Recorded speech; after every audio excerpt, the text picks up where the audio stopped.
minutes late. I do apologize for that. It's running a little late on that, and family time.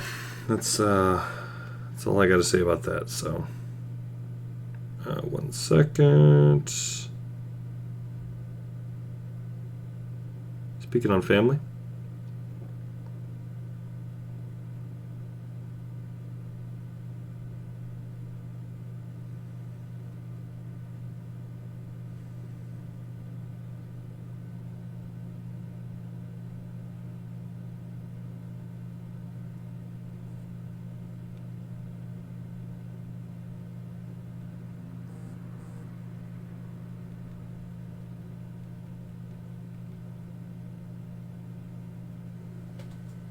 Alright, yeah, my phone's about to die. Lovely. Alright, but yeah, tonight, basically, we're going to go and cover everything from the get-go. So I'm going to go ahead, I'm going to start listing some things. We're here on WordPad, just jotting down. So that way you guys can see there's a lot to cover. And we're going to do it in this order.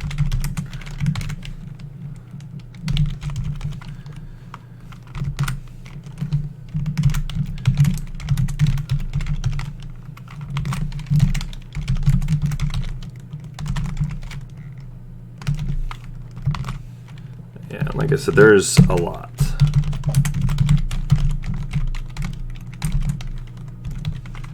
So, give me another second.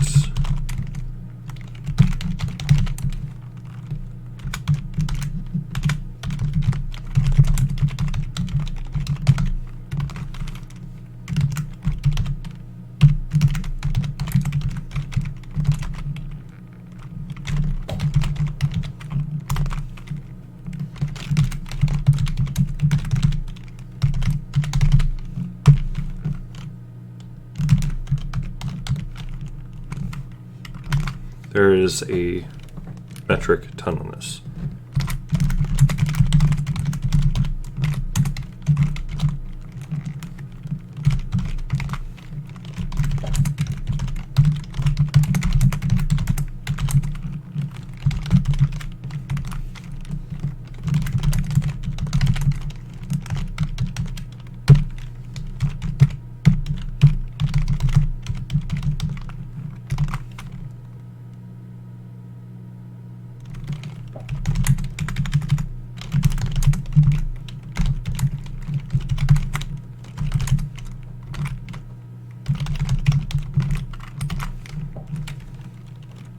And one last one.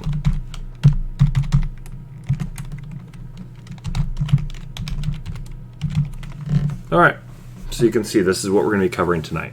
Okay.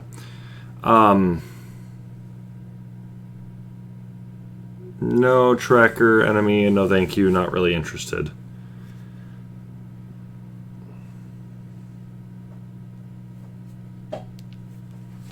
So, actually, we're going to go ahead.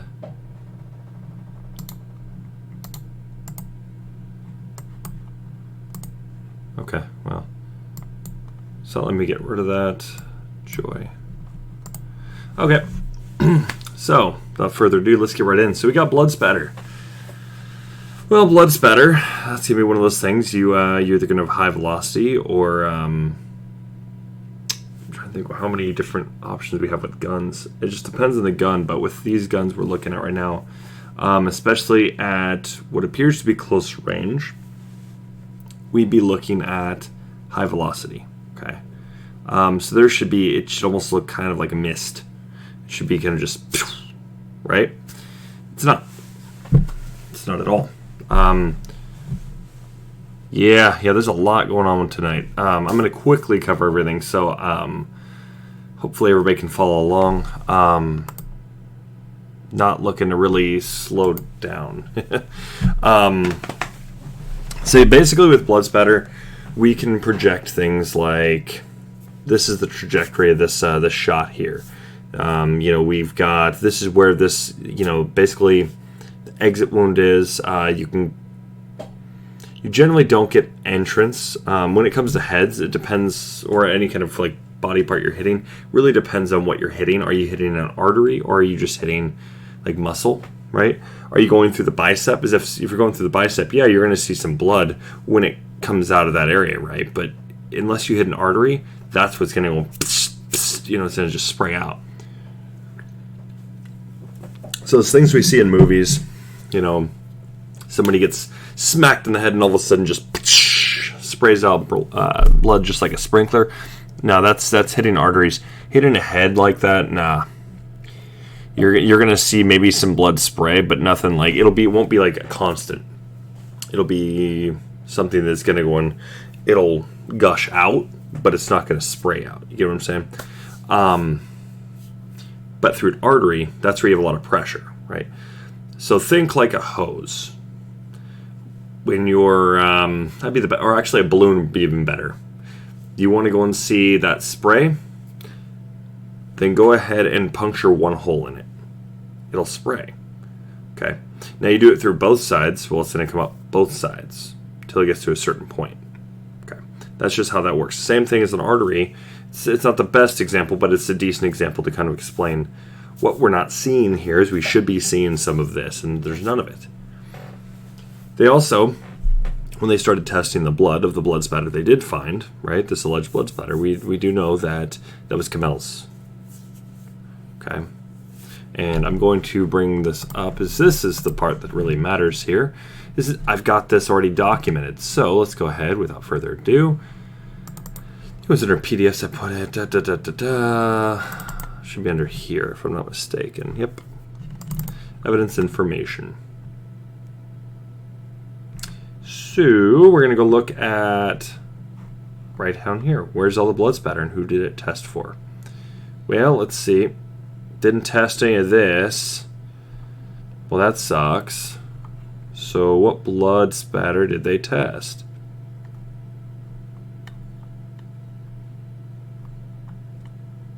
And I digress.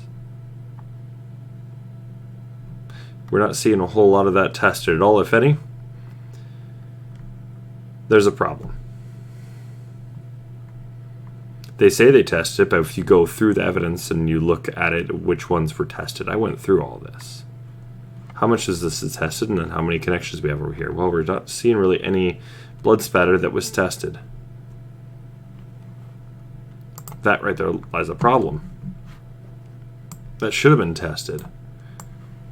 But as you guys already know, there's a lot of things that these police officers should have requested. There's a lot of things that the medical examiners should have done. They didn't do. You know, there was. I give access to specific people, actually. What I can do, I can open it up so it's view, so people can view it.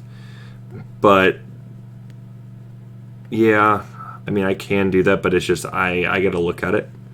Who wanted access to it by chance?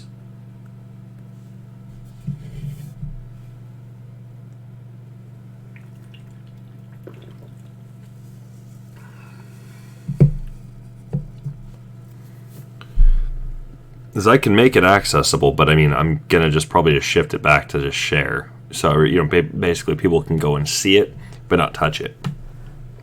Just because then it's just, I got a lot to keep track on, so I'm just gonna want to just, you know, make it easy on myself if I do that. So, if everybody's cool with that, then that's fine. I can make it publicly accessible, but not until it's completed. Okay.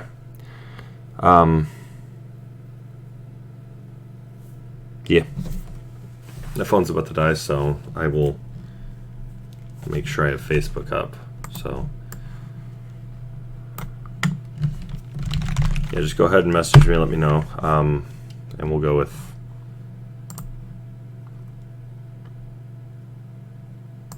I'll go and get that all set up. So, but so. Big thing here we want to take away from is what was tested. So we got the blood spatter here. You can see none of it was tested. Why wasn't it tested? Now that's a good question. We got the swab of apparent blood on these are ones we know. right? The swab of apparent blood. What was this? It was on the hallway wall. Well, was that blood spatter? No. Was the laptop, those keys, was that blood spatter? No. What about the apparent bloody footprint? Well, that's a no. That's just somebody had dipped their foot in blood now. So, the swab of apparent blood of the second A in Allahu. No. Cell phone, no. So why wasn't any of the blood spatter tested? Well, right there lies the problem. Whose blood is it then? We can't say. They can't say. They didn't test it, so.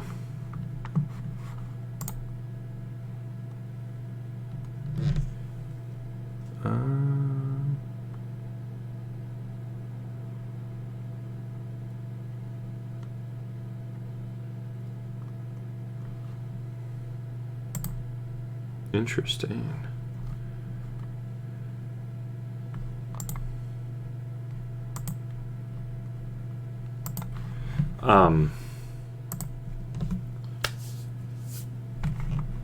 So blood spatter wasn't tested, so whose blood is it then? Well, we don't have an answer. They just try to go and leave it as, well, it was blood spatter. This Kamel's blood was at the scene. We were able to get that. How do we know that? Well, you can go and see right here. Well, swab of apparent blood, cell phone. Well, then you get Kamel, Renia, and other, but not David. And then you got over here. Well, that's Kamel. That's Kamel.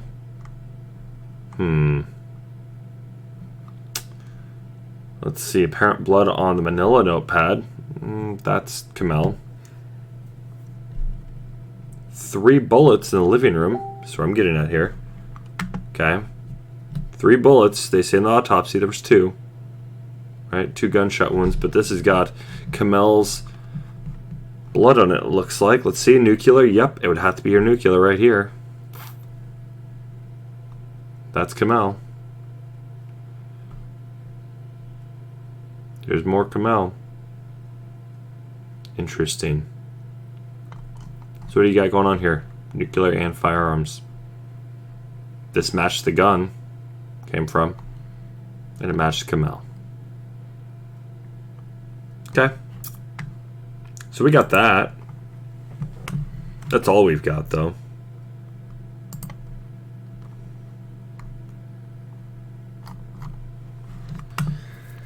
All right, let's move on to the next one here. So the next one we got is lack of blood. Well, where are the pools of blood? I don't even have to show the crime scene because where's the blood? But we all know I'm a man of proof here. So let's go ahead. Let's go take a look at the crime scene. Where's the blood? And we're going to go and use BCA since they got a lot more photos, and we're going to get a few more to go and show the living room.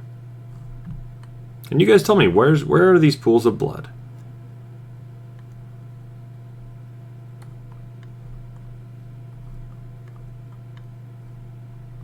We all know the answer by now. There's no pools of blood. We'll be there in a second. Just 1 second. I don't like the order they did this, but...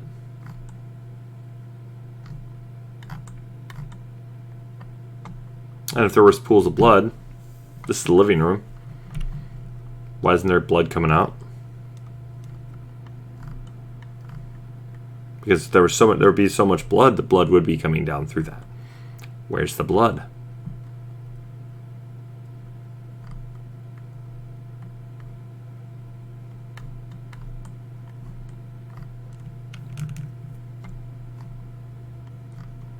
Come on, I want to see the whole living room. Come on. I know you can do it. Oh, there's more.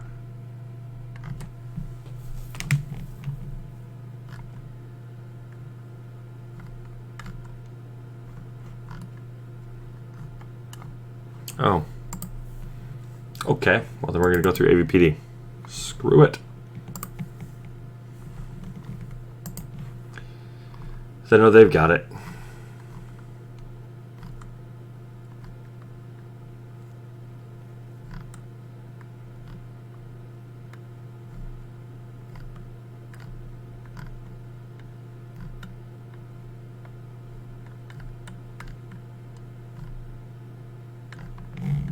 Just got to get to that point. You can just tell me with this one. Where's all the blood? That's body decomp fluid. That's body decomp fluid. Where's the blood? More body decomp fluid. You could even assume mold right here.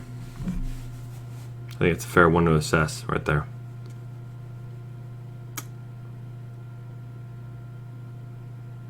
Some dog poop maybe, but... Where's the blood? Oh, the answer is there is none. Well, that's impossible. That is literally impossible with this. Okay? These guys get shot in the head, there would be blood. That's a no-brainer. No pun intended. So, we can always move on from that. There's lack of blood. There's already 2 strikes against this case. Now let's look at body positioning. Maybe I want to say look. I can't say really look because I'm not going to show the bodies. But I digress. However, we do know that... Let me actually see if I've got a picture that I created. Let's see. I thought about that one. There it is. This is a little bit better. You guys can see it right here, I think. Let's see.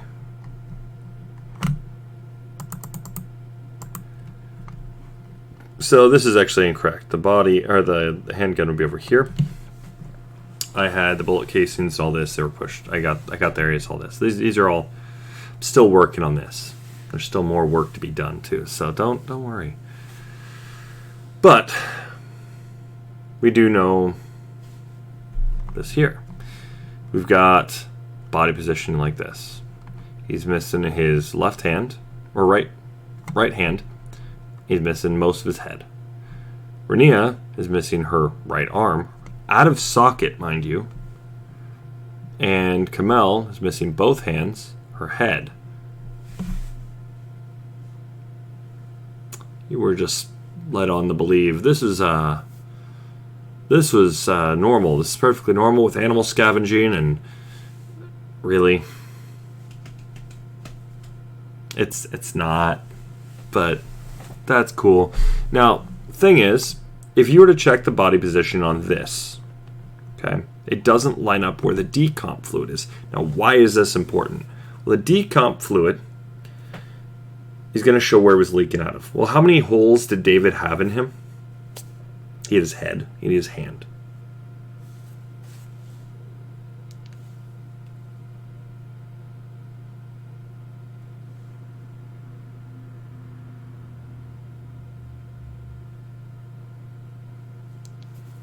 Ooh, that's an interesting one. I'll definitely have to do an episode on that. That'll be a good one. Let's see. Is she in chat right now? Alright, well, she's not. So when she gets in chat, I'll let her know. But here's the big thing. Blood spatter doesn't count. They don't have anything on that because we'd have to get the exact trajectory. And, well, not really a whole lot of trajectory that makes any sense, especially with body location. Okay, because now we're looking at David's position. It doesn't make any sense. So that's already a problem. And I know that there's some people out there, well, bodies move when they die. Ugh. Yeah, not like zombies, though. This is like almost like a get up and move around, kind of like almost like a little jig here, you know? I'm making a joke. Obviously, it's not like a little jig. But for those that, you know, they need the quite literal meaning, right? They didn't move in a way that their body shifted almost 90 degrees. Okay? Impossible. End of the day, also, still, same thing here. Where's the blood? Where's the blood spatter to go and even add into this? There's nothing that adds with that story, so that doesn't work. So why the body's in this position? Earlier today, Greg brought up the whole point about crucifixion. What position was David in? The crucifixion position. He was sprawled out just like that. Then we've also, of course, got the message on the wall, Allahu Akbar. I think that was placed there to try and throw off. I don't think that has anything really to regard the case. I don't think it was a slam against Kamel or her family.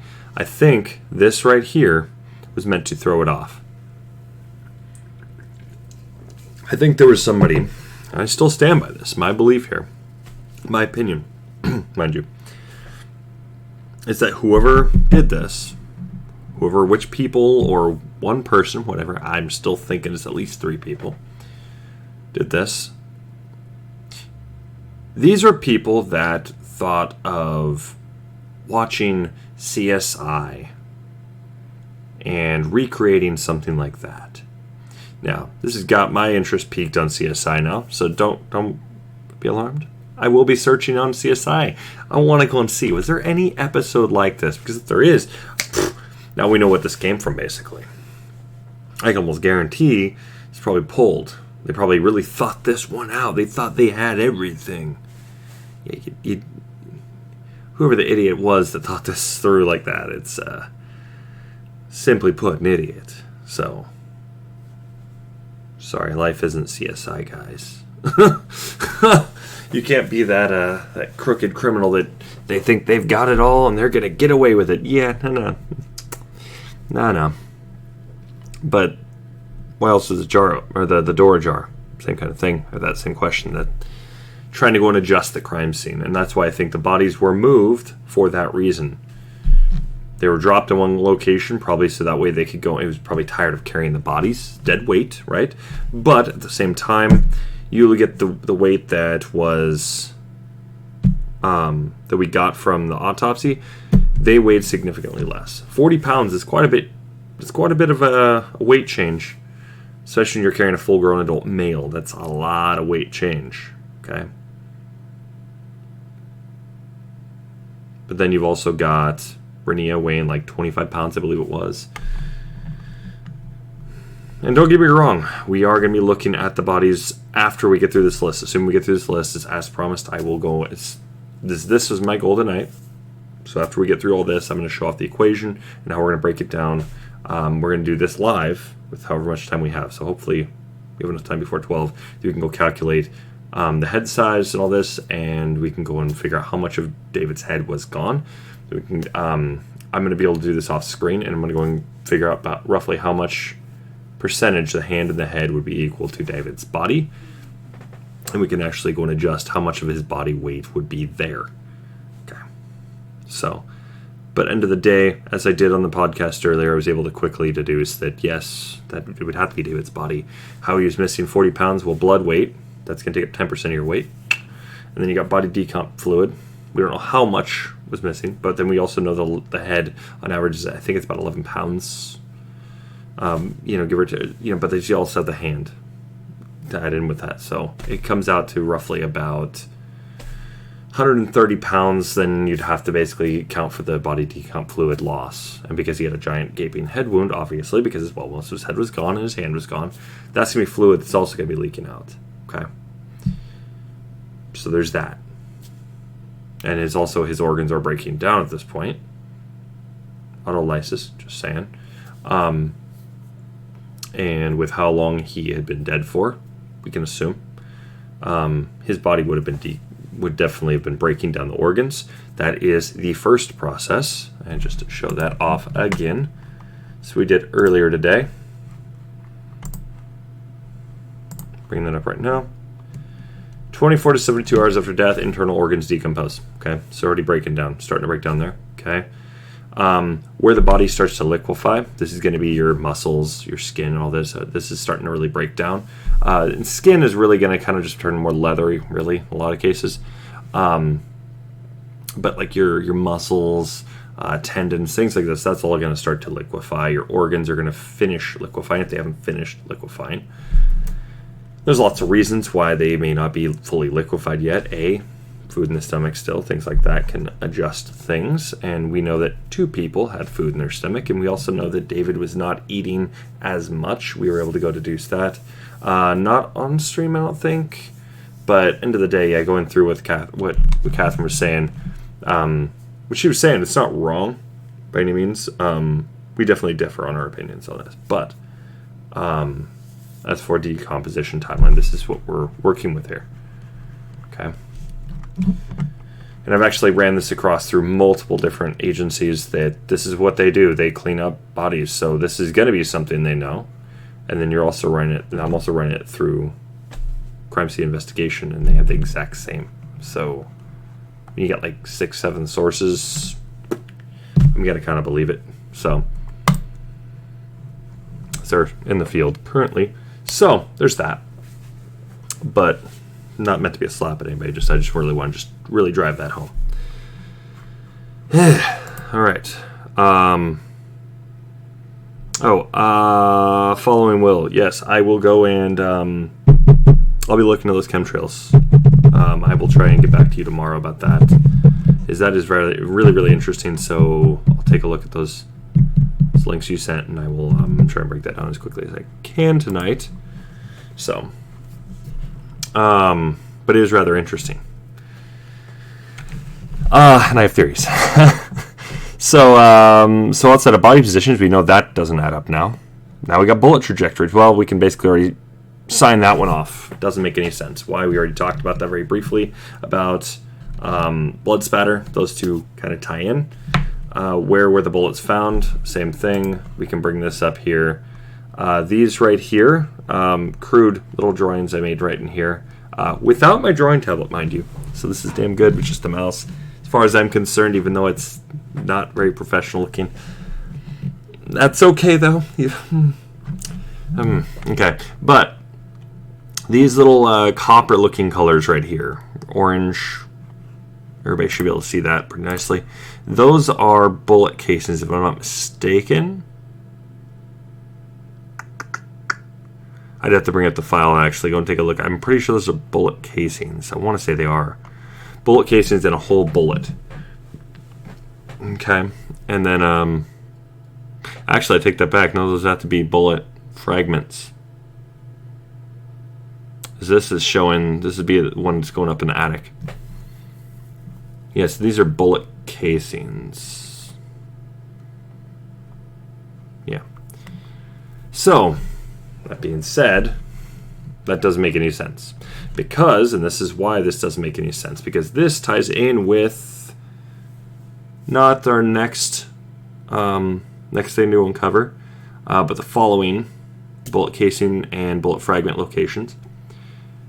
If you were to go and check out, there's a video of the Springfield XD, of this handgun here, when he's got here. They launched the bullets to the right. Okay, this was done at an outdoor range. Okay, so they're not going to be launching as far. Okay, you're going to have, I mean, they could be launching more, they could be launching less, but they're not going to be. They're obviously not flying another way because, well, the wind wasn't that strong that day. This guy's shooting at a range, and you see which way these bullets are flying. They're going to his right every single time. Okay. So we know they exit, they go through the gun, and the casing launches out through the top, goes to the right. Okay, so we're looking at, these would have to match up. And I'm already prepared because I know there's those that are just like, oh, I got that urge to troll. Well, look at, there's paleo in the house still, so. On the shells? So, if there were pools of blood, there would be. On the shells themselves, are you talking the casing, or are we talking the fragments? Is the fragments? Yes, they would have blood. But the shells, no. Unless they, the casings themselves would not, unless there was a pool of blood. Or if his hands were already bloody, and he might have handled them so he could load a magazine, but we know these are all magazine, so he's just popping magazines in, is what they're basically saying here, so there shouldn't be any blood on the casings at all. See what I'm saying? So that would literally be an impossibility, because they also, his friends, the lying bastards they are, no. Well, I would say no. There shouldn't be. Because the entrance wound, and it just really depends on a few things. Where is he hitting, right? Did he hit any vital organs? Well, he's hitting in the head, so no. Shouldn't be. Shouldn't be able to even touch the casing. Not initially. Maybe if it would basically have to land shortly after it lands. Okay. The chances of it, I'll put it this way, the chances of it happening would be very unlikely. I can't say, when you're looking at cases like this, if there's a 100% certainty, then yes, it for sure cannot happen. But with this case, there's some things like, for instance, okay, not from the first shot, but due to blood spatter from the shots fired of Kamel and Rania died where they were found. Oh, if Kamel and... well, then that's what matters is with blood spatter. So, for the casings out here, possibly. Over here, there's none because there's no blood spatter over here. But also, then you'd also be thinking, well, yeah. There's issues with it, but is it possible? Yes, technically. The likelihood would be rather small. I would argue. So, but it also depends on, if we go with the police narrative, okay, then we know that it should be very, very likely. But if we're going with how we know this actually happened, okay, because Mold's already basically showing us that Rania died first, Kamel died last. So if Kamel's blood is on anything, then there's a problem. So one would hope there's blood on some casing that was Kamel's. I know it sounds really bad to hope that somebody that just died, their blood is on it, but it basically comes down to timing, because that means that's screwed now. Because if that's evidence is taken, where did it go? And then at that point, they better be checking the feces, because if they're not, which we know they didn't, then they could miss it. Because, well, according to them, paleo is just like this eating machine. It's a garbage disposal. But we know that's not the truth necessarily. Could he have kicked it through? There's that possibility. So there's a few likelihoods, but the actual true likelihood is pretty minimal. Okay. So, and then we got gun location. So we basically kind of covered bullet casing location because it has to go to the right. So if the bullet casings are going, or the bullet itself is going forward into something, bullet casing ejects right. You basically have a right triangle. So that has to line up, and that doesn't. You know what I'm saying? So this one, David would have had to been firing this way.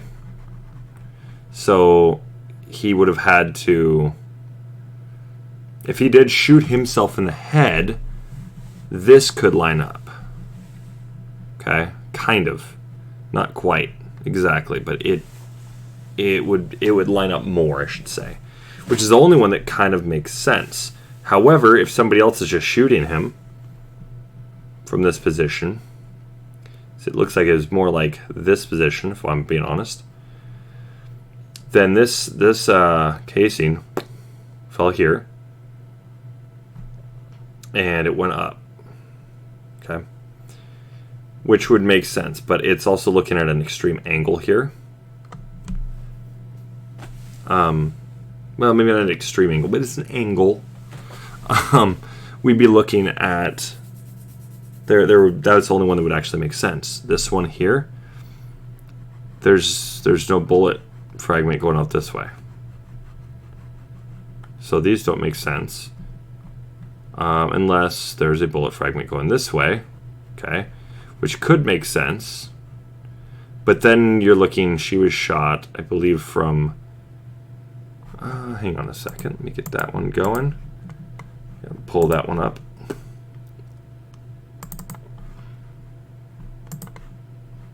Now bring this back up. Wrong one. Here we go.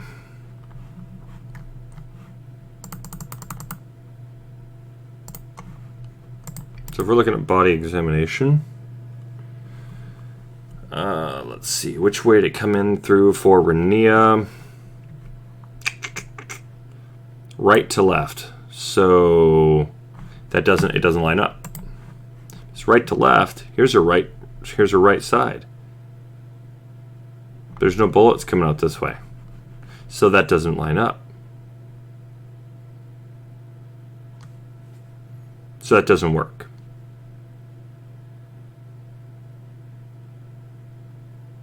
Right, exactly. I mean, we're just using science to break this down, and we're able to just shut it down. Narrative does not work. It's an impossibility. It's almost as ridiculous as the magic bullet from the JFK case. Anybody that believes that's an idiot, I'm sorry to say. And I do mean anybody that believes that. Critical thinking, work on it. Magic bullet, that doesn't exist. That doesn't exist. Science disproves that. Easy. Laws of physics. Just saying.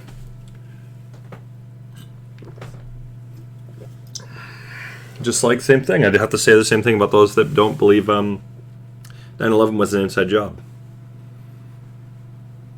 I'm sorry, it was. It's the same kind of deal.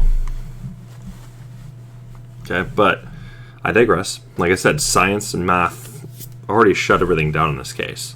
No problem. I've already got, 1, 2, 3, 4, 5, 6. Well, okay, yeah, 5, 6. Yeah, 6 things on this case I've already been able to shut down.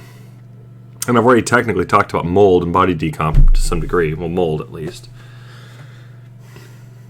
That already shuts down the narrative too. So that's 7 things we've already used. Gun location. David's right-handed. Why did it fall to his left?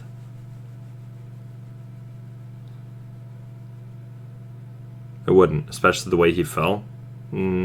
Likelihood of it dropping that way. There's an actual mathematical equation to go into to deduce roughly where it's going to land, the likelihood of it. I don't have it on top of my, or like right on hand, so I have to go and look this up. So that'll take me a sec to go get, but we'll save it for another time. But I know that the likelihood is rather small. Okay, because then we're looking at shape, then we're looking at fall rate, we're looking at all sorts of other things. We can actually deduce it. There's an actual equation on how to figure it out, but so end of the day, could we figure this out? Yes. There's the power of math. So, and like I said, I know I keep saying that too, but there's a lot that I'm going to go and repeat constantly with this case. And I'm okay beating my head on the wall with this one, because when it comes down to everything with this case, you're often going to, especially when you're talking to new people when it comes to this case, and when I'm talking to some people about other things when it comes to connecting the dots. Even the people that have been looking at this even from day one, you're going to be referencing the same stuff. So you're going to be going over the same exact data constantly with this case, because it all connects. If it didn't connect, there would be a problem, because that just shows even more foul play. I'll let you guys think on that one. See what I mean by it. But yeah, they basically, if there was truly a lot of foul play with no thought behind it, it was actually as sloppy as one could anticipate with something like this out of a jealousy type of thing. You know, just trying to get back at somebody for something. Usually gets sloppy. But this is thought out. This is planned. This is methodical. Was it well planned? They might have thought it was. Not really. Obviously, it was enough to go and fool the AVPD. Whoever thought it through, sorry, didn't fool me. Didn't fool anybody on that's from the Facebook group. You're not fooling anybody. So, But yeah, the gun location, there is a likelihood, but it is a low likelihood it would drop, or it did. Just case solved in that one. Next, we got mold and body decomp. All right, so with mold, I'm going to bring up the slides again so you guys can go and see what I mean. So I'm just going to quickly read it. Let me bring it up for myself so I can read it. But I referenced, like, I don't remember how many, but I referenced a ton of reports just to basically explain what it's explaining, right? So, all right. So, first slide here.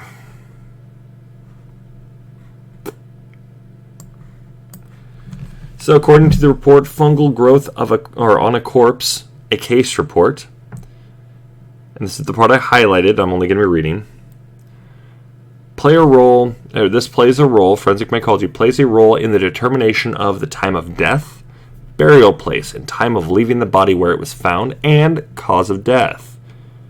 This includes hallucination and poisoning. Okay. Forensic mycology is considered an auxiliary method in the determination of the time of death, just like forensic entomology. Forensic entomology is the study of bugs and mold. Same exact same. I mean, they're not the exact same thing, but they're two really obscure things that were brought into criminal justice, or sorry, not criminal justice, criminal investigations not that long ago. Mycology being the newest one, of course. I believe it was started by it was an Iranian study, I believe. I don't remember what university, but they brought that into it. So, and then of course you got forensic entomology, which I want to say that was Italy that did that, and they brought that up as to something, but I could be incorrect. I don't know. But end of the day, we know those are two kind of obscure parts of forensics.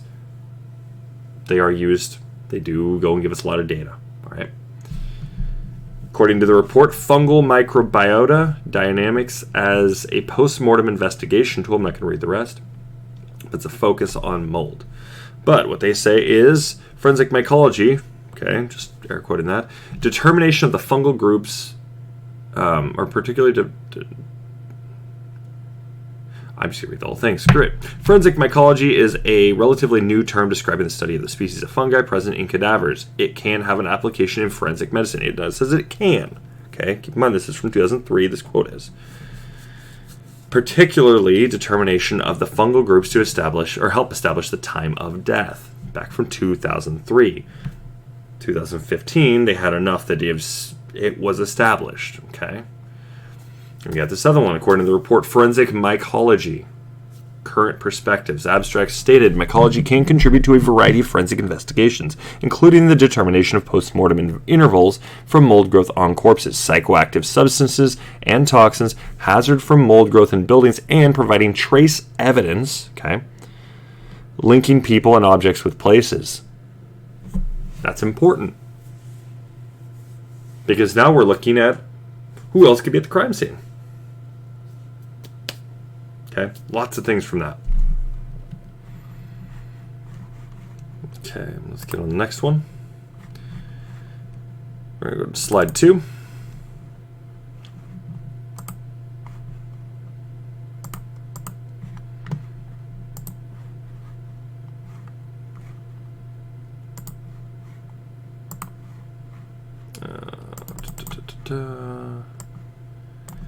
So, is this noteworthy? Well, let's take a look at David Crowley's autopsy report and Renia Crowley's autopsy report.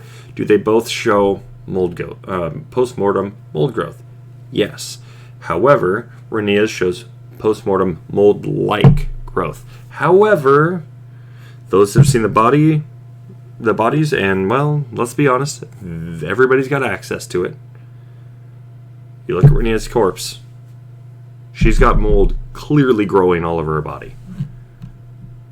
Or in parts of her body. I don't want to say all over, but parts of her body. So, there's that. Okay. She had mold growing on the outside of her body plus on the inside. That's what it was. David only had it on the inside. So let's get a little perspective again. Okay, this is from a case in January 1996. Young woman was found dead in a flat in West Yorkshire in January 1996. The forensic pathologist noted that there was some mummification and skin slippage, but it was necessary to determine how long the woman had been dead before her body was discovered.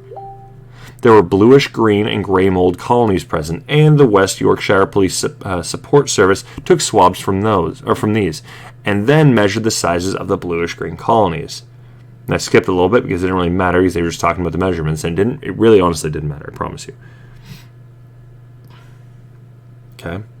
Over a period of 28 days, an experienced medical mycologist studied the growth rates of the fungi on 2 artificial media at a temperature similar to those where the body was found, which is at 4 degrees Celsius. So I'll get back to that in a second. And at room temperature, which was between 21 degrees Celsius and 24 degrees Celsius. After comparing the growth rates, the mycologist concluded that death occurred a minimum of 3 to 4 weeks prior to January 16th, 1996, when the area of growth in the right cheek was measured. Okay, so we can figure these things out. Okay, that's what this is saying here. Well, let's move on.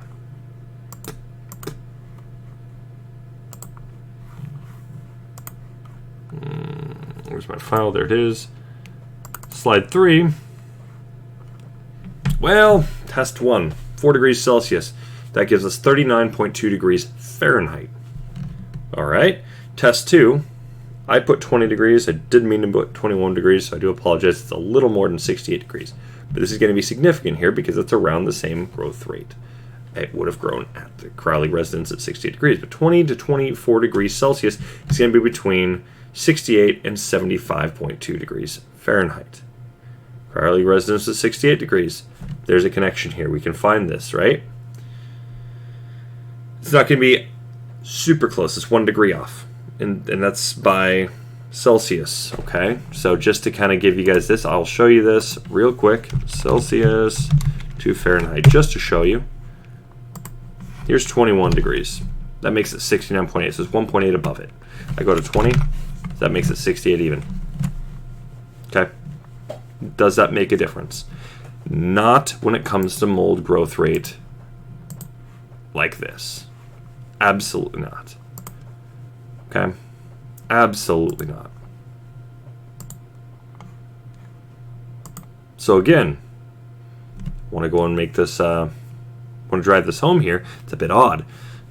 But the one thing to note, this work, okay, I'm quoting from the rest of that story there, this work contributed to a man being convicted of murder and sentenced to life imprisonment.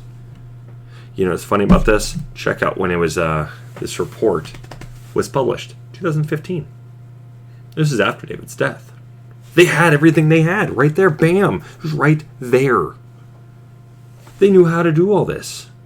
We had the techniques, we had the equipment, the technology to do so.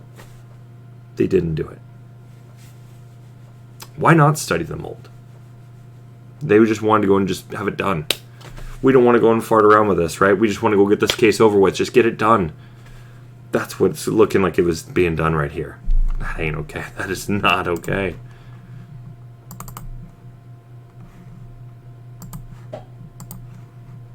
So let's move on. We got more. We still got more. One more slide.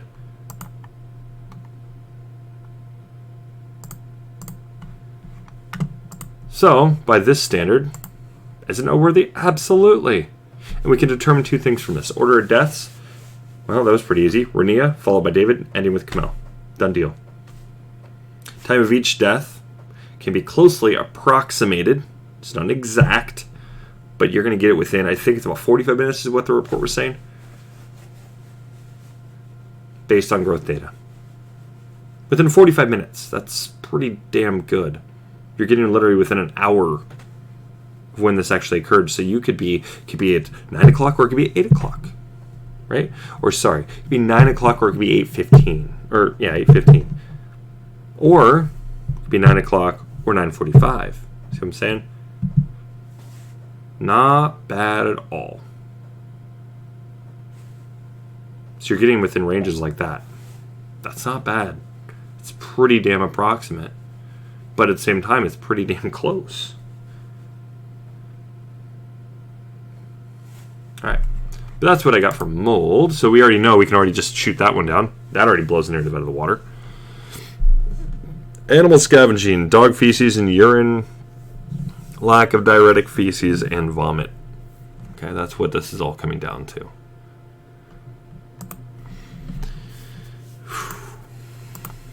So, I don't have to explain this much. This dog is eating on flesh, right? He's not used to that. Regardless if this is a normal behavior or not, dog is not used to it. Dog switches diets. What happens? Diarrhea and vomiting. And it's at minimum the diarrhea will happen. Go ahead. If you guys got dogs, highly suggest checking it out if you don't believe me. Go ahead.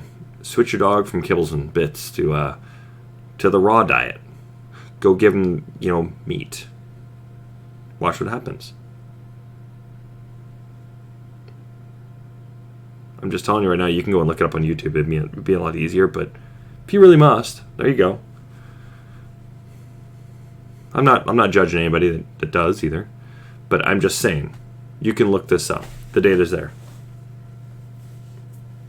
There's no diarrhea at all throughout the entire scene. You can look from top to bottom, there's no diarrhea. Also, the amount of bones, they should have been testing the feces. Was he actually eating? Well, there was apparent animal scavenging, and there was one dog there. Well, did he have blood all over his fur? What about his bag of dog food there? It was completely untouched. What about his dog bowl, which we know actually exists? And hang on, I'm going to actually have to think. Whoops. Oh, crap. There we go. We got our friends from, Greg, Catherine, Sophia, Dan, all them. But Sophia, I have to thank for this. So let me go ahead. I'm going to go and bring this picture up. I want everybody to see this.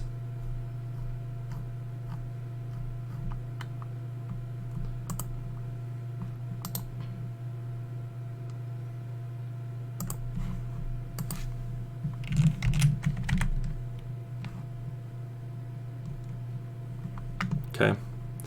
2 bags of dog food. If I'm not mistaken.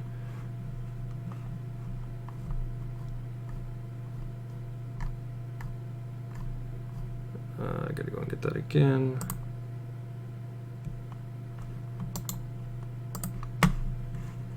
They're completely untouched. This is at the crime scene. Let's go ahead. There's the dog food bowl. This is from his journal. This is a dog food bowl and his water bowl. So for those thinking, oh, but Will, you said those things like a month or two ago. He was drinking I was joking. Get off the high horse. I was literally joking about that. He was not. David didn't train him to drink from this friggin' jug here. I was making a comment there. It looked like there was blood along the side here. So, he must be teaching. No. This dog had dog food, therefore he will have a dog bowl. Okay. If he didn't have a dog bowl, okay, if he was not he wasn't like the favorite dog or anything like this, he was the only dog there. And David loved his dog. Renia loved the dog. Kamal loved the dog. They're gonna treat him nicely. They're gonna get him his own stuff, right? He's gonna have his own dog bowl. His to go eat his food in, and also to go and have a separate bowl to drink in. They're gonna make him drink from a water cooler, and then they're also gonna drink from it too, right? Really? That makes zero sense. That's disgusting. So those that think that that's a thing, I'm sorry. You're disgusting. Is it possible maybe he had? Well, we don't see the dog bowl throughout the rest of the crime scenes, so, is it possible? Maybe. We also see this dog is not ripping everything in the house to shreds. This dog is being pent up, being forced to defecate all throughout his house. Do you really think he's going to want to... You don't think he's going to tear things up? He has dog food here. This would have been torn up. In fact, this one here, I guess this would be technically touched. They were feeding him this. Actually, hold on a second.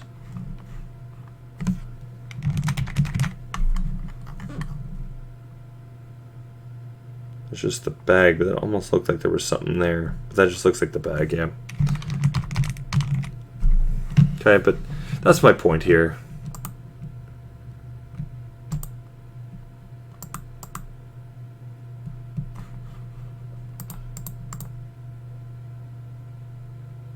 Okay, so we're going to move on to the next one. Alright, so next one we got is we already know we can already just shoot that down because there's no diarrhea in the scene, nor is there vomit, so that's already checking out. They didn't talk about any dog urine, but they talked about dog feces. Where there's feces, there's probably going to be urine. Actually, there will be urine somewhere. An animal scavenging. Once again, where's the blood on Paleo's face? They didn't test anything. They just let him go to the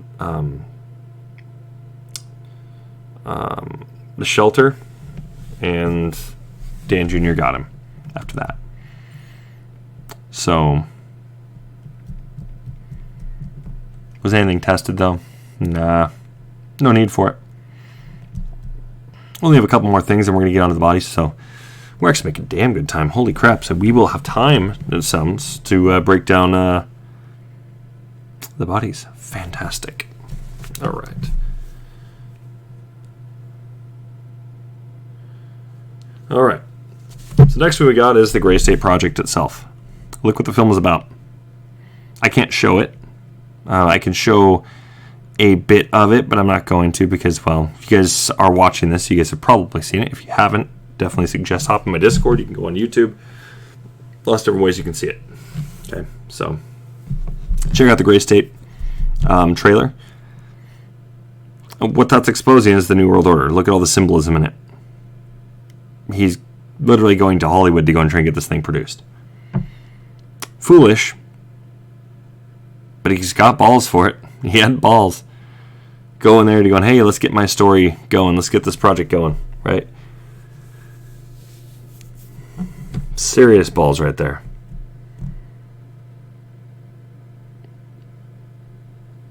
Just because he's a soldier. I don't know if that's what he thought. I'm a soldier, I can handle myself.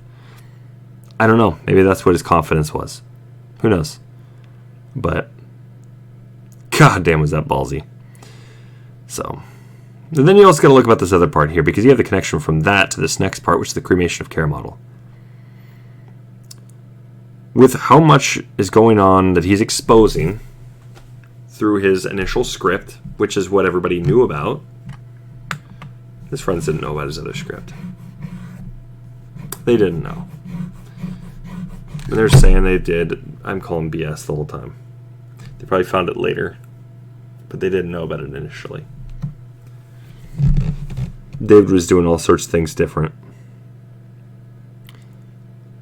But why is he missing his right hand? Why is Camille missing both her hands? Why is Renee missing her right arm? And why are David and Camille missing their heads? One can't just assume animal scavengers. Well, Paleo would have, he would have been vomiting up a storm. He would have been defecating diarrhea up a storm. We don't see any diarrhea.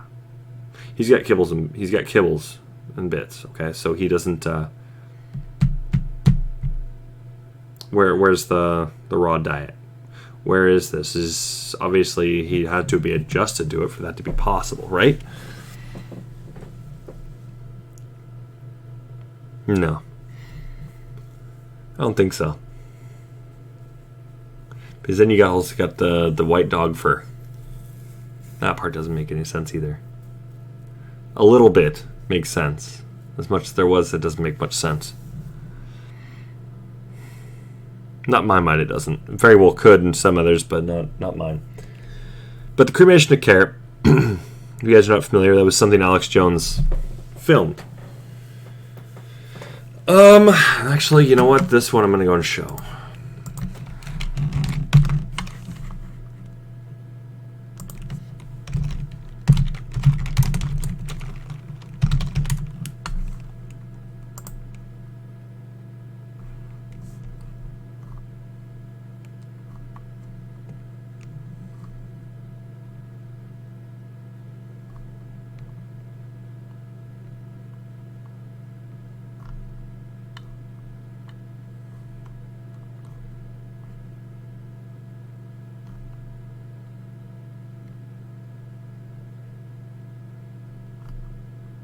Mm-hmm.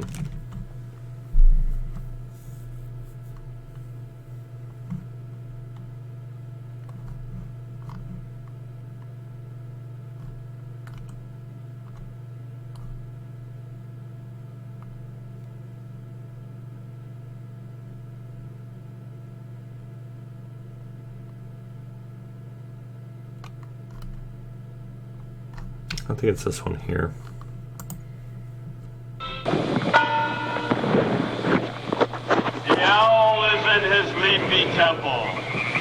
Let all within the grove be reverent before him. Looks like it. Lift up your heads, O ye trees, and be ye lifted up, ye everlasting spires. For behold, here is Bohemia's shrine, and holy are the pillars of this house. Weaving spiders, come not near.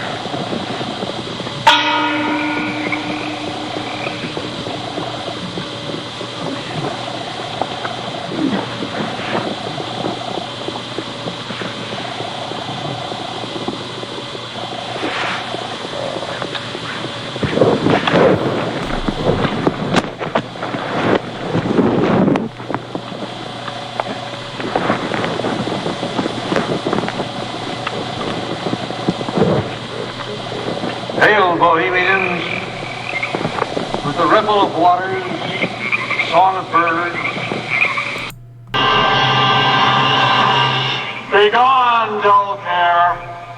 Fire shall have its will of thee. Begone, dull care. And all the... There it goes. Here it is. They're going to go and light their effigy on fire.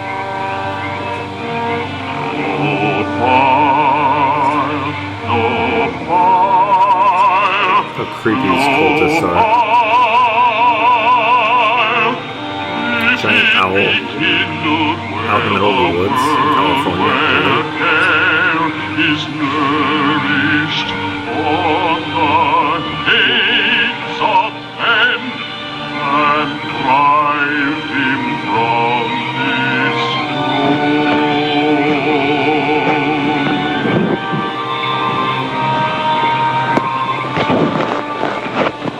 One flame alone must light this fire.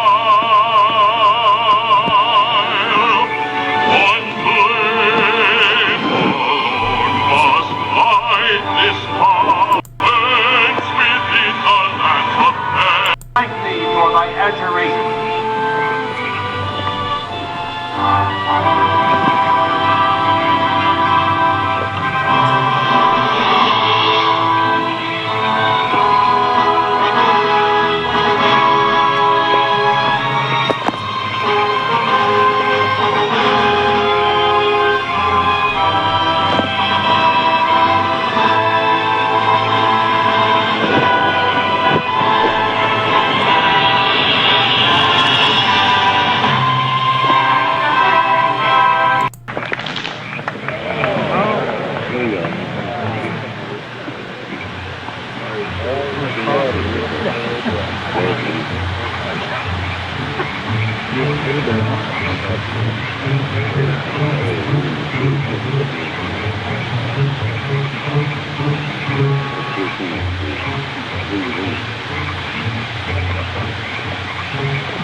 See, now we've seen all these people doing this. They're watching this.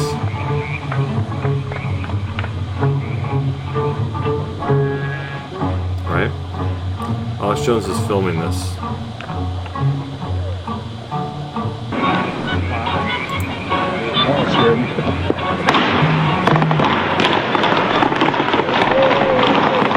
you can see all these people here. Look at all the world leaders and stuff he's filming.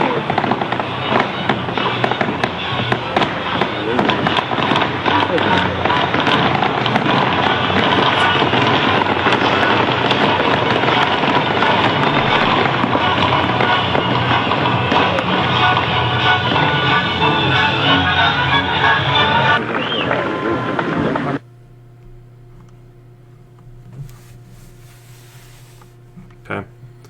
That's a thing. Okay? So this cremation of care, there's other rites that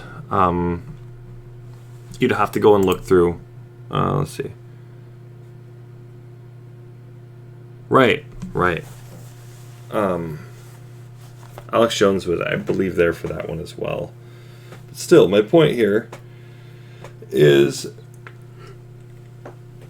it's about sacrifice. And if somebody has got a hit out on them, for instance, they want to have proof. Okay, so that's going to usually be some kind of an appendage, a limb, or head. So now we're looking at ancient rituals and rites. Then we got of course, the Freemason connection we got from the movie.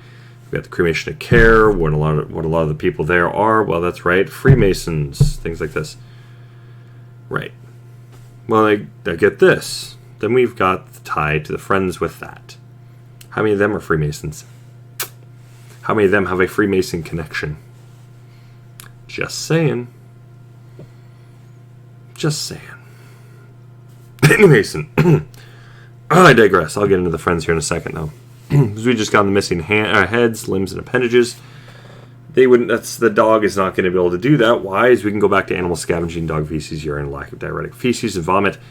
There's none of that, so therefore there should be minimal amounts of this missing. Okay, because he would have been throwing up. He would have been having diuretic feces. They should have been testing the feces for David and Camilla and Renia, right? But they didn't. They didn't test any feces. Therein lies a problem there. So we're just expected to believe. That's all it is. They're basically saying, here's the narrative, believe it. Just shove it down your throat, believe it. Sorry, Naruto. Yeah, don't tell me to believe it when you have no proof. Inner nerd, I can't help it. So, if they don't have any proof, then you can't use that either in court. That doesn't work. Done. All right, cool. Lies from the friends.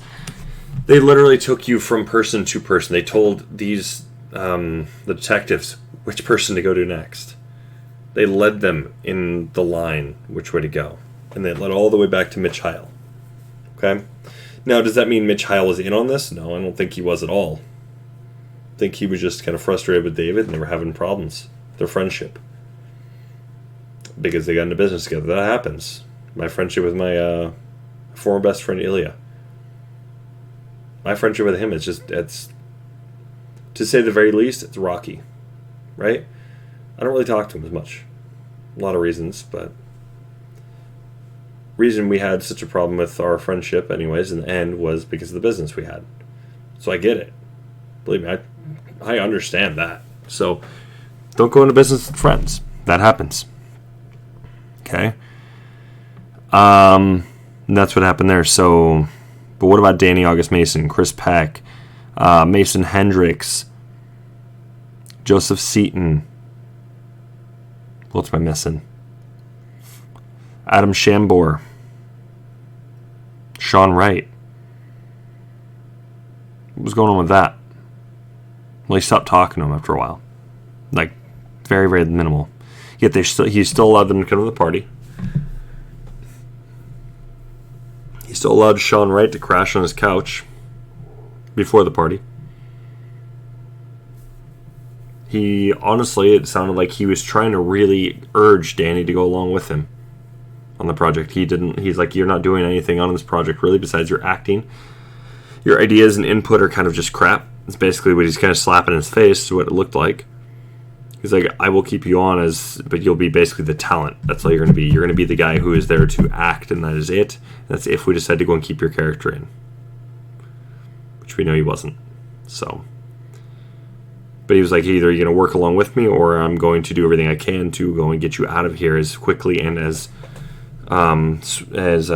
forceful as I can. So. Which it looked like it was going to end up being the case anyways. So. Then we have the mysterious $50,000 that was withdrawn from their account. Now this goes over the finances, so you guys do get to see the finances again. Let's get back into the finances. This is a little interesting. I just finished it up last night. So, well, this morning, I guess, technically. So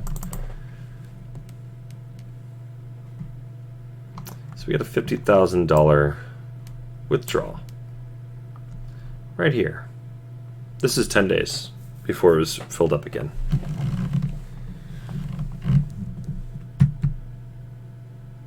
So we have, this is when this comes out, $50,000, and then right here. 10 days later, the dad puts another $50,000 in there. Now, what can we say about $50,000? What can you do with it? There's a lot of things you can do with it, right? So then you got speculation. So $50,000, what can you get with this? Well, then we got the Charles Manson tie. Very, very loose. Like, is it actually directly tied? No. But you see the similar type of thing. There's a $50,000 number there for basically a hit. That's what it looks like. And then you start going around the dark web and you start looking at things like this. A hit, $50,000. Pretty legit.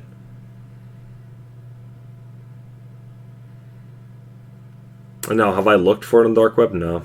I'm not going to go on the dark web and look for that. That just causes trouble.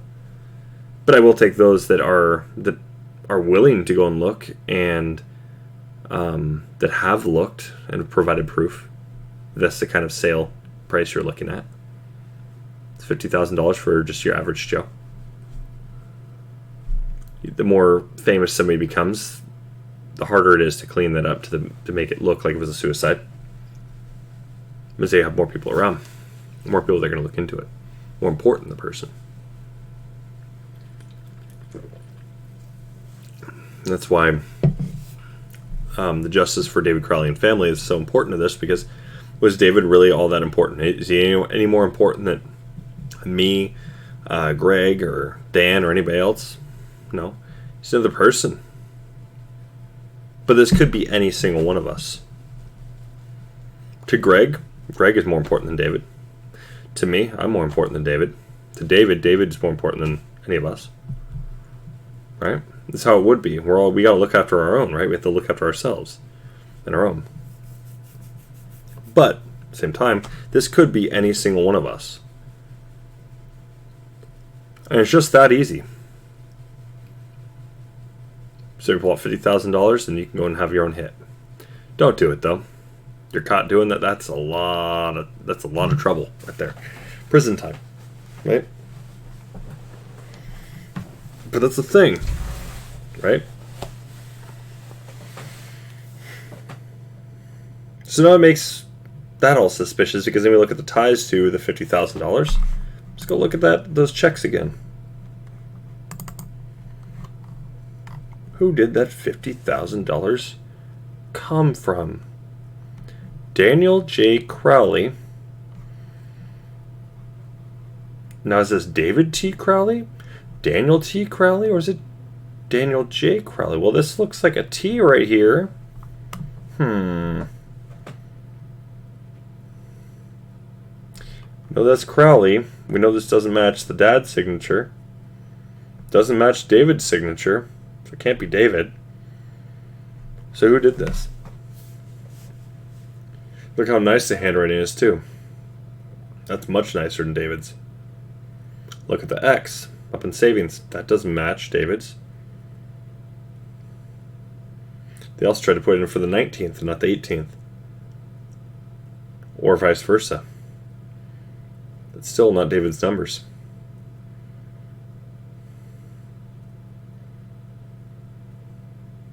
So who did it?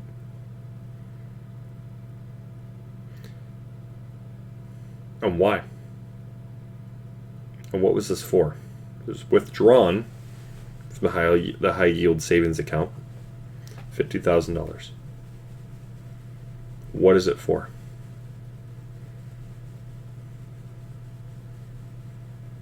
Okay, so alrighty. So there's that. So, without further ado, I was able to break everything down. All this already shuts down. Now, some of these things, they're going to be, they are fact of what they are, right? So you got the Graystate Project, Cremation to Care, Missing heads, limbs, and appendages, lies from friends, and $50,000. They're facts, but do they necessarily mean this has something to do with the case, like to the point of death? Well, the last 5 are all speculation. But they are fact that they occurred. They are fact at what I just described, what I showed. Okay.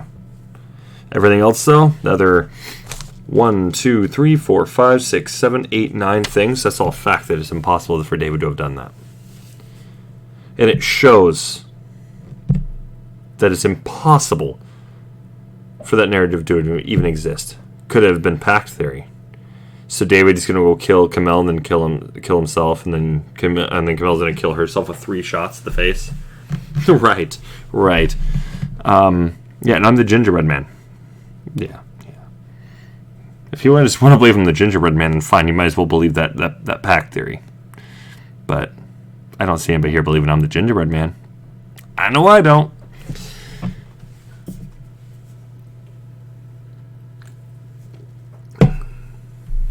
So, my point here, Dave didn't do it, and who did? Couldn't be a pack theory. We can always shut that down. Bullet trajectories don't add up, plus shooting yourself in the face 3 times. Please, really? Really?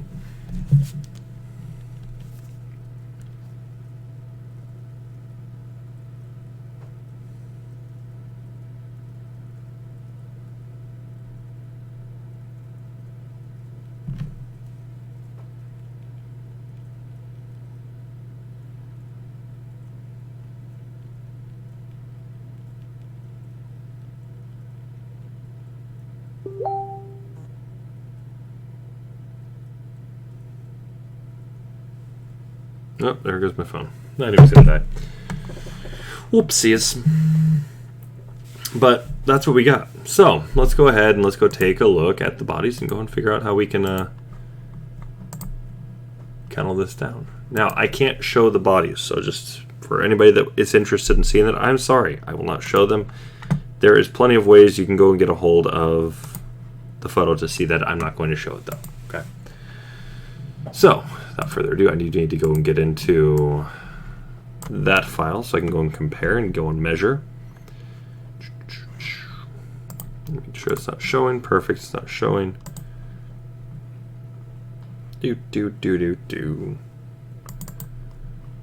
I didn't. There.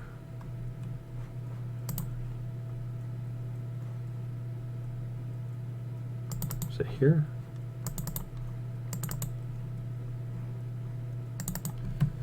Yes. So, based on the photo that you all cannot see,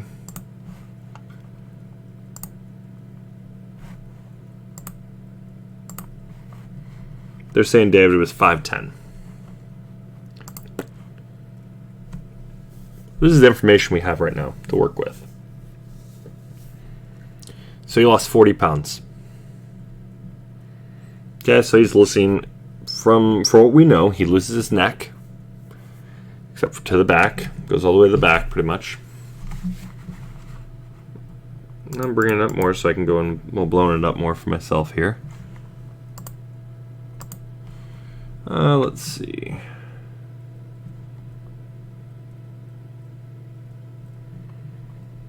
So he's got like the back of his skull, scalp, and the back of his neck, but then the rest of it from that back little part, it's all gone.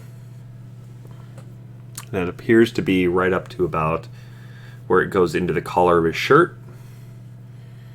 Gone. Alright, let's go take a look. I've got some other things we can use. So this is mighty fancy. I'm going to go ahead and bring up Photoshop. I'm going to go and draw this. I'm going to show you guys. You guys are going to be able to work along with me and see this.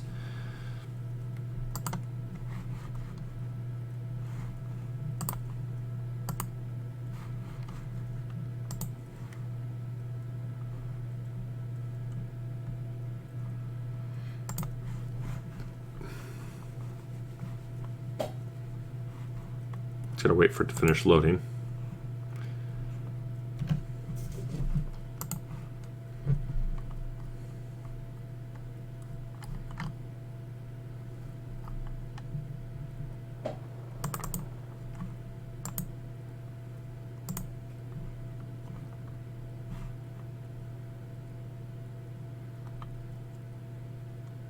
And there it goes.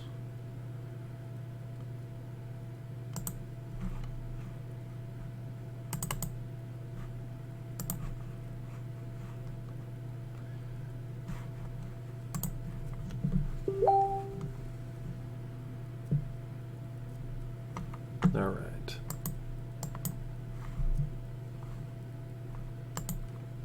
Do do do do do.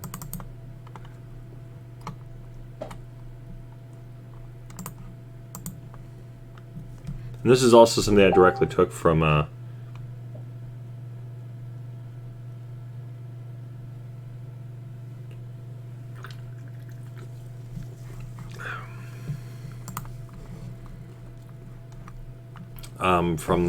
website that we were able to go and snag some stuff from. So you are going to see a crude drawing of a male. I'm going to go and edit this part out here. So nobody needs to see that.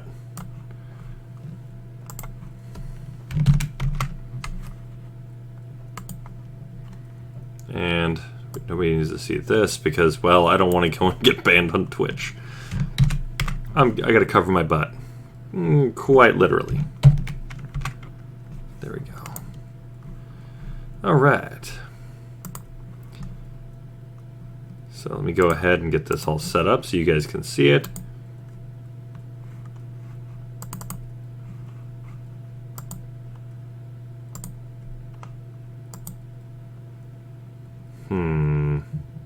There it goes.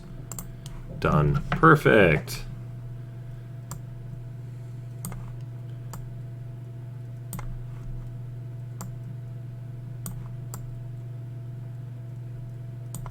So I'll be able to go and do this real quickly. So basically what we're looking at here is we're looking at all of this is gone. It appears to be, from what we can see.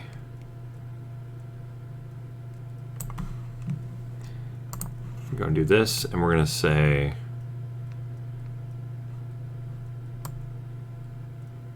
okay, red's probably not the best color. Let's go ahead and we'll use green.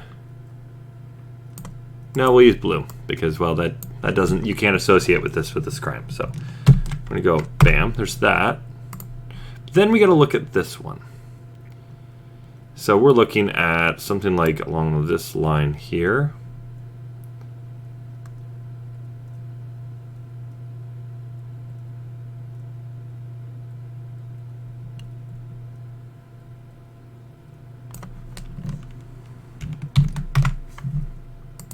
So this is basically what we're looking at the back of his head right here. So all this really left. And then we're looking at his right hand, which appears to be right here.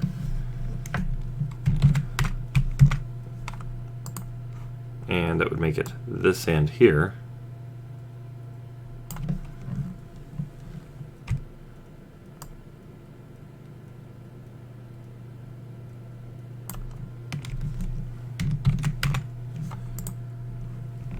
That we're missing. Nothing else was.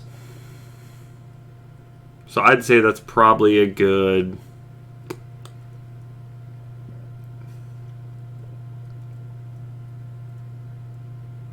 I don't know, 15%, 20%, yeah, about 15% of his body.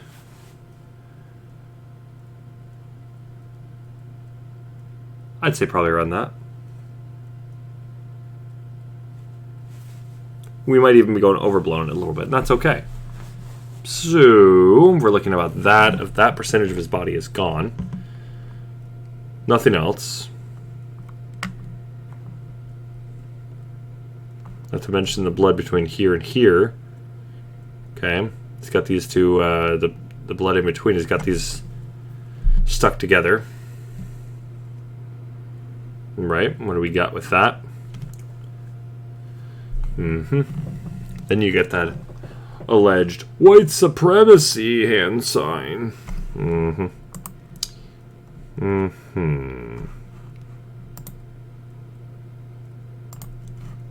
Alright, so that being said,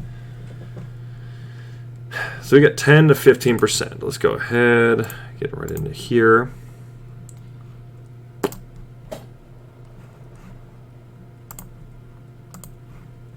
So we're looking at about 10 to 15% of the body. So our percentage of body loss is about 15% of his body. How does that translate? Couldn't we say 15%? Well, no, not really. So we're going to be looking at things like this. Actually, hang on a second. That's right, we're doing more proximate. So if he's like 5'11", okay, he's pretty symmetrical. He's pretty much an average there.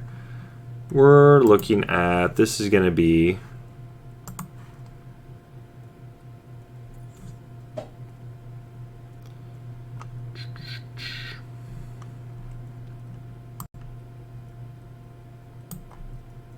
from here to here is going to be his height.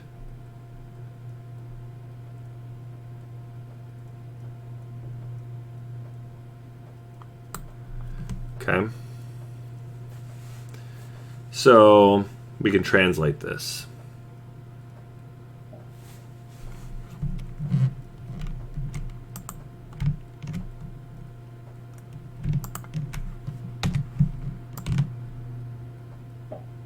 So we're going to bring this all the way to the top so that way we're hitting 0. Right about there. Can now get this here. So now we're looking at it roughly by 8.5 inches. Now how do we translate that to 5'11"? Well, now we have to do some conversion. This part sucks. I am not that great at converting. Yay!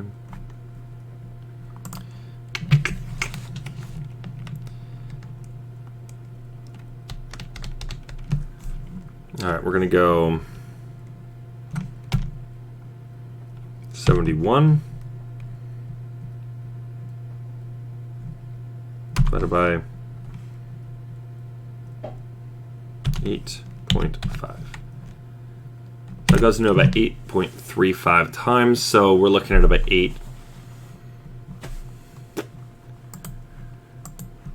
And a little less than 8.5. Okay. So he's 5'11" before all this is done. We're looking at about this. So we're going to multiply this by that. So we're going equals to 8.5 times 8.35. There we go. Comes about there. So we're looking at about 10 to 15% of that. Say the head would be 7. No, that doesn't make any sense. Let me bring that up.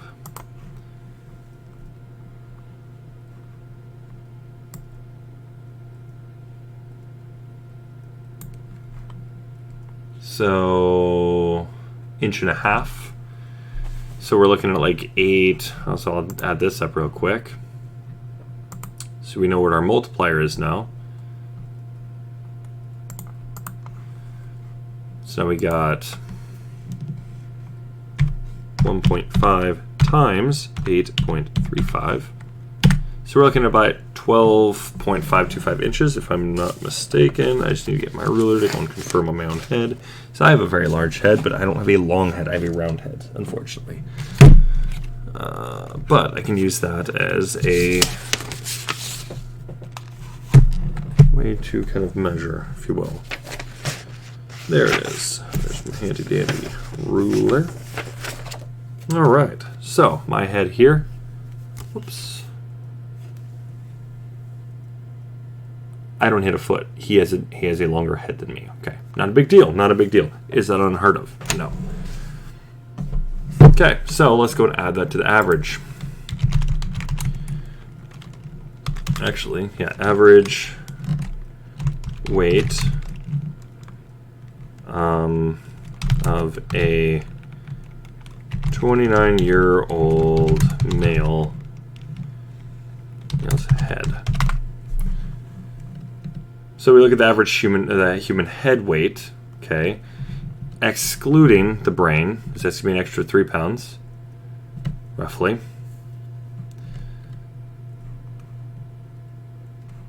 Take a look at this too. So he's underweight anyways, but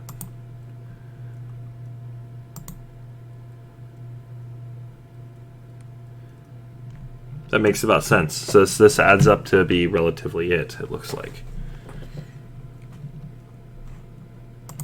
And generally, it's going to be making up the whole head. It's generally going to be about 8.26% of your body weight. I'd say that's pretty accurate. Whole trunk, you got all your organs and stuff. So I'm going to go along with that. So we're looking at 8.26. That's pretty average as well. We got the measurement of his head, and it seems to be adding up. We got 3 pounds for the brain. Yeah, I'd say so. Yeah, we'll go along with that. Makes sense to me. So this is going to be equal to this times 0.86. Nah, it doesn't make any sense.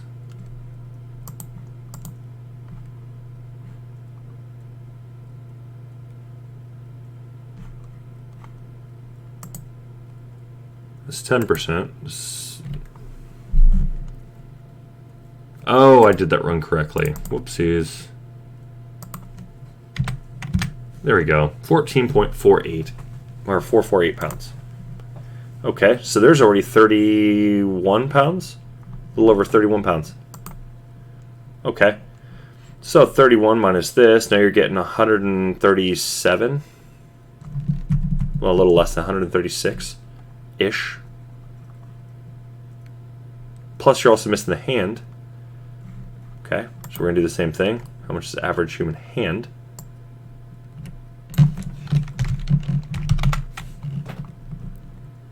Let's take a look at this. This is Healthline. So this is what they're saying the average weight should be.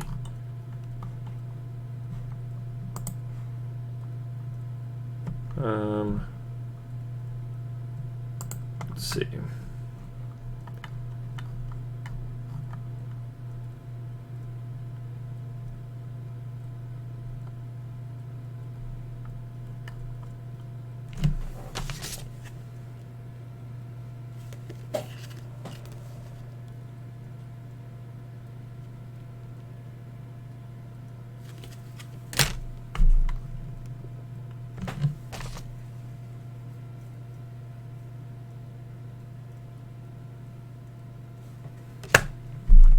Oh, my hand size and everything. It's literally just above average. Nice.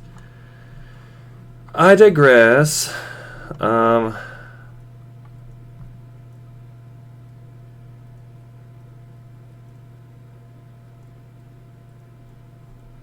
see. Trying to go and find it.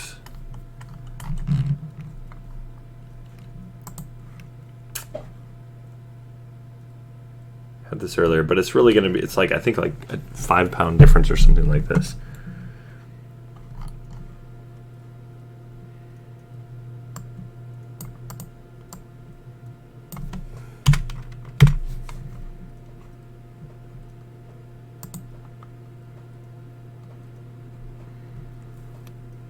Hand is going to be 5.85 on average. That's what it looks like.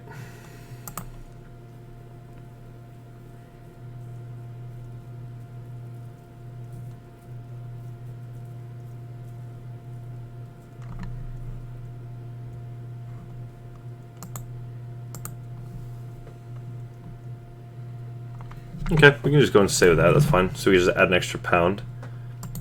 1.03.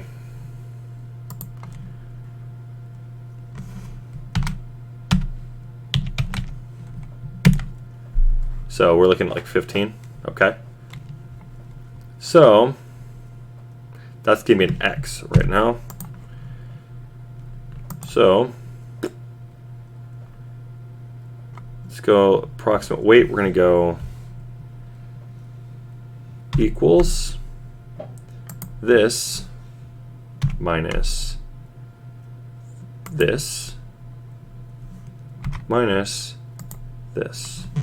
And then we'll figure out decomp fluid, right? That makes it 135 pounds, a little almost just about 136 pounds. So to go get this decomp fluid, how are we going to get this? It's going to be this.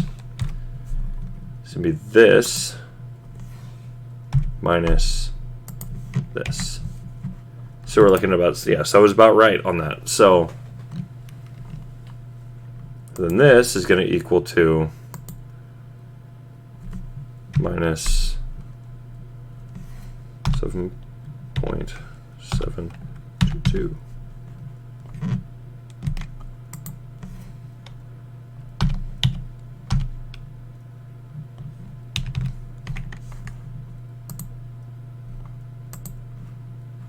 There we go.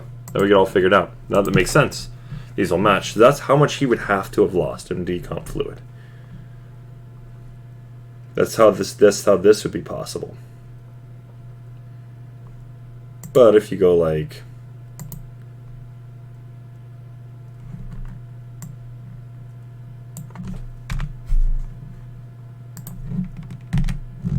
if I were to go like this and go or this, right? Then we're looking at there's how much. And the only reason we know he would be losing decomp fluid too anyways is because, well, he's got those gaping wounds. He's got those giant wounds in his head and in his hand. He's going through autolysis, so his organs are breaking down. There is going to be some seepage of liquid from his body. There's going to be some decomp fluid. There's no arguing that. Okay, so that's what we've got to work with here. So this does match. This is David's body. That's how you figure that out. But we know that's that right there.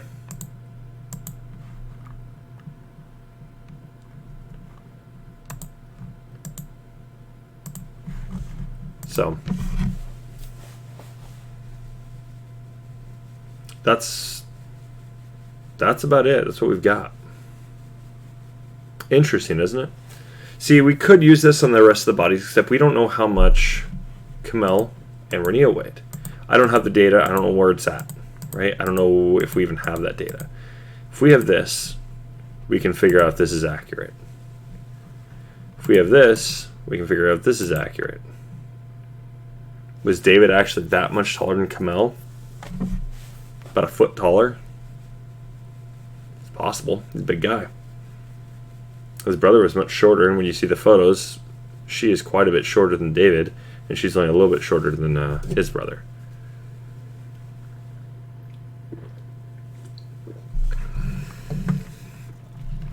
Right?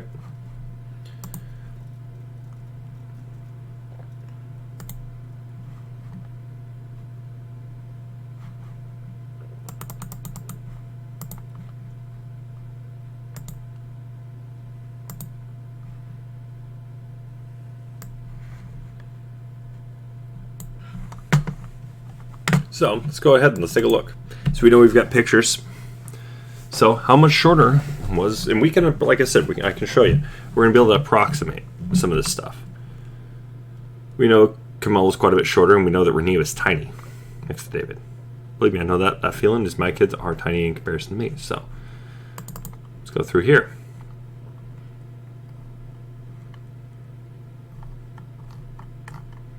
I believe they got good photo shots of the family. Them next to each other.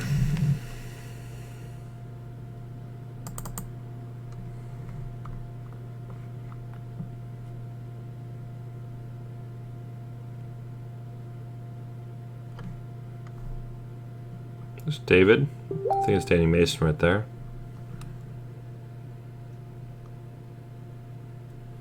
But you see, here's Kamel, here's Allison, here's Dan Sr., Dan Jr. And look at how relatively close they are on height. Now you see how much taller David is here than Camille.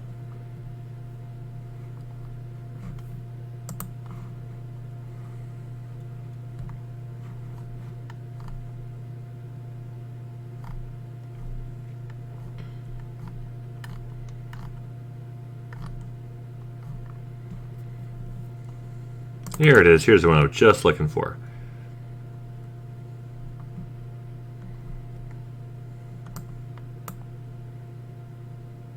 Look how much shorter these two are. So she's up to his shoulders, and he's 5'11". What is average height of the head? Well, we got, looking at that, head size is... we get that figured out too.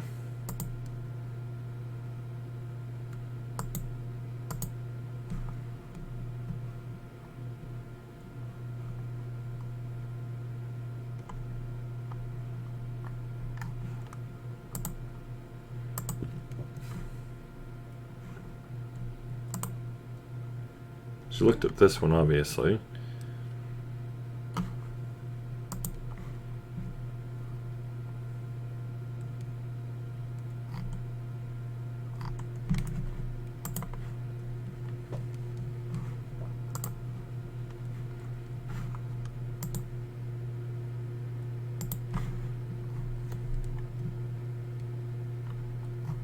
But yeah, end of the day, we got it all figured out. It's roughly going to be about like 15% is what I think is what they said.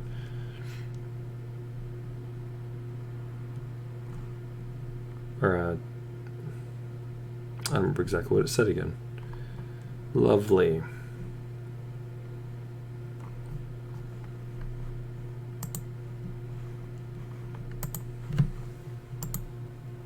Yep, that's right. 1.5. That's how we get it figured out. So his head should have been 12.525 inches long. So we look at that photo again. Is his head a foot? Sure looks like it. It's a very long head. Could his head be a foot? I think so. And does this also look like a guy who is just like, oh, he's like, you know, not in good shape at all? No, this guy's in damn good shape, right? So, look at his brother, Mr. The CrossFit guy himself, and look at him. He's a little twig. Tiny guy. Then you look at their size comparison. She's only a little bit shorter than him. She's half her height. She's like almost half David's height. A little over on Camille technically, but and she's also leaning a little bit. He's pretty much straight right there. He's straight up and down. She's kind of cockeyed, a little leaning. She's straight. So my thing here is, we're looking at this, is yeah, David's head being a total of a foot long, I buy it. So that means if he's a foot taller, at least, that makes her, she would have to be 4'11", which isn't true.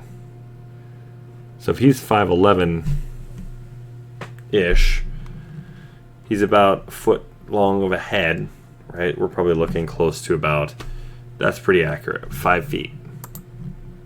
I'd say so. She's missed her head. Okay, I'm going to say this is pretty accurate.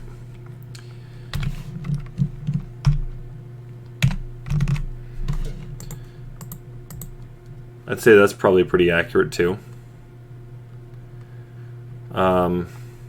Ish. So. But weight, we don't have her weight. So we can't go any farther than that. Well, that's a problem.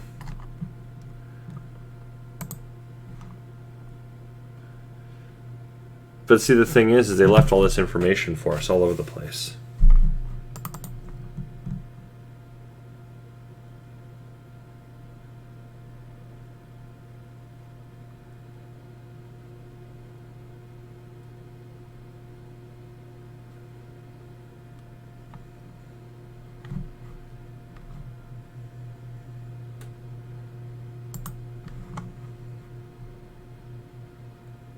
All this information. Were they trying to? No.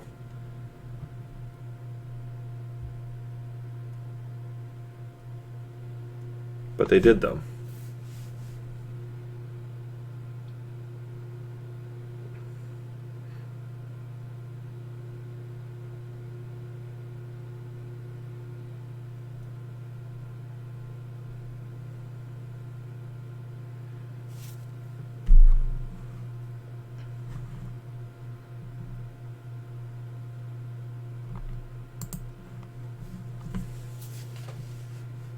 I don't buy it.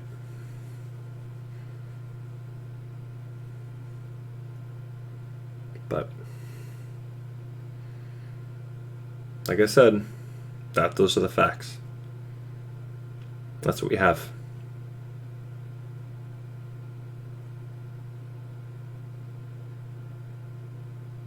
Do you guys got any questions? Concerns? Anything you guys like to add?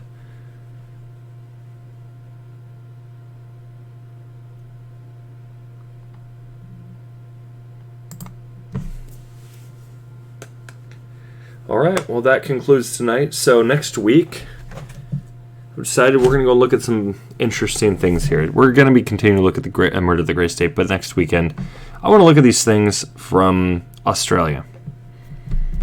I want to look at these cases. The Snowtown murders. This is the bodies in barrels dumped in an old bank vault. We're going to look at the Beaumont children.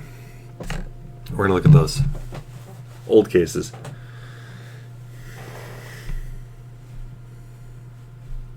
Southern Truth 2 brought him up, so we're going to go ahead and investigate him.